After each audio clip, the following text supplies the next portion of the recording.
कंसर माऊली. सर्वप्रथम मी आपल्या आदिवासी क्रांतिकारक बिरसा मुंडा, टंट्या मामा, राघोजी भांबरे, खाजा नाईक यांना मी वंदन करून मी माझ्या भाषणाला सुरुवात करते. मी आराध्या अनिल चौधरी, गाव Daregaon. We, the people of India, having solemnly resolved to constitute India into a sovereign, socialist, secular, democratic republic, and to secure to all its citizens justice, social, economic, and political, liberty of thought, expressions, belief, faith, and worship, equality of status and of opportunity to promote among them all, fraternity, assuring the dignity of the individual and the unity and integrity of the nation. In our Constituent Assembly, this 26th day of November 1949, do hereby adopt, enact, and give to ourselves this Constitution.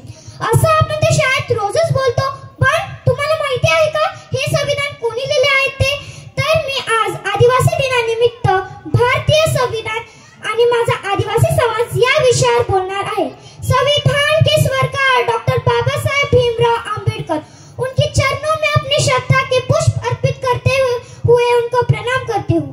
6 भाषाओं के ज्ञान के साथ, 26 डिग्रियों के साथ जो पोशाक अपने भारत देश लौट कर आता है, तो कभी कल्पना भी नहीं की थी कि सर छुपाने के लिए एक छत जाति छुपा कर मिलेगी. जब वो अफसर बन बैठा तो कभी कल्पना भी नहीं की थी कि वहां का चपरासी पीने के लिए पानी नहीं देगा और फाइल भी कभी फेंक कर देगा. लेकिन वो रुका नहीं, वो डिगा नहीं, वो हारा, वो जीता, लेकिन वो कभी मायूस नहीं हुआ.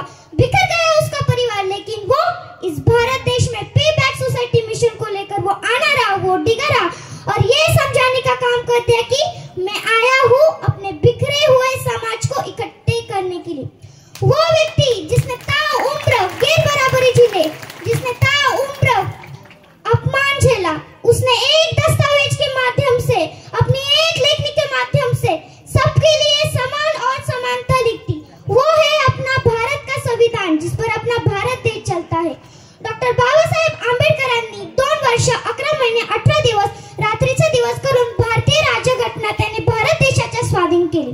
भारतीय राज्यघटना संविधान सभेने 26 नोव्हेंबर 1949 रोजी स्वीकारली आणि 26 जानेवारी 1950 मध्ये राज्यघटना लागू करण्यात आली.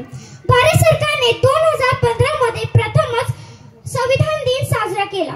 डॉक्टर बाबासाहेबांनी शिक्षण, आदिवासींना शिक्षण आणि नोकरी व्यतिरिक्त अजून 2 महत्त्वाचे अधिकार दिले. ते म्हणजे that called of right of self government and the right of ownership self government. आदिवासींची जमीन गैर आदिवासींना देता येणार नाही. काही अडचणीमुळे जर द्यायचीच असेल तर सर्वात अगोदर ग्रामसभेचा ठराव आणि जिल्हाधिकाऱ्यांची परवानगी घेणे बंधनकारक आहे. अजून महत्त्वाचं म्हणजे कोणत्याही आदिवासी व्यक्तीला जमीन विकून भूमिहीन होता येत नाही. हा मालकी हक्क कायद्याने बाबासाहेबांनी आपल्या लेखणीतून आदिवासींना मिळवून दिला.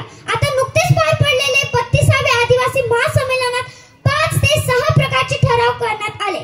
त्यापैकी एससी आणि एसटी अत्याचार प्रतिबंधक कायदा 1989 मध्ये केलेले बदल रद्द करून पुन्हा कठोरपणे अंमलात आणले जावे. नैसर्गिक हक्कांचा आदर केला जावा. आदिवासींच्या समस्या सोडवण्यासाठी समाजानेच पुढाकार घ्यावा, अशा आशयाचे ठराव करण्यात आले. म्हणून मला माझ्या आदिवासी समाजाला सांगायचे आहे की बिखरा हुआ समाज कभी भी आगे नहीं बढ़ सकता. बिखरा हुआ समाज कभी भी आगे नहीं बढ़ सकता. अगर हमें आज हमारा कल्याण चाहिए तो उसके लिए हमें एक होना ही होगा. हमारी एकता ही हमारे परिवारों का सुनहरा भविष्य है. शेवटी मला डॉक्टर बाबासाहेब आंबेडकरांची प्रेरणादायी विचार सांगावेसे वाटते. जर तुमच्याकडे 2 रुपये असतील तर 1 रुपयाची भाकरी घ्या आणि 1 रुपयाची पुस्तक घ्या, कारण भाकरी तुम्हाला जगायला मदत करेल आणि पुस्तक कसं जगवायचं ते शिकवेल. धन्यवाद.